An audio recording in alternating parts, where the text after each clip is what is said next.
hello सत श्री अकाल जी सारिਆਂ ਨੂੰ मैं परम बुटीक राजपुरा तो ਅੱਜ ਤੁਹਾਡੇ ਲਈ ਇੱਕ ਨੈਕਲਾਈਨ ਸ਼ੇਅਰ ਕਰਦੇ ਹਾਂ ਜਿਸ ਵਿੱਚ ਕਿ ਦੇਖੋ ਤੁਸੀਂ ਸਕੈਲਪਿੰਗ ਦੇ ਨਾਲ ਲੇਸਿਸ ਦਿੱਤੀ ਗਈ ਹੈ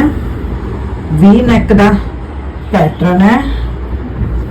ਬਾਜੂ ਤੇ ਵੀ ਲੇਸ विद प्लाजो चौक ते देखो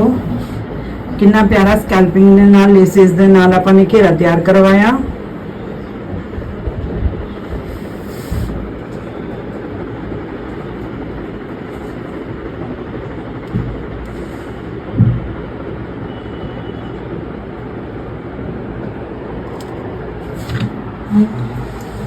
प्रिंटेड सूट सी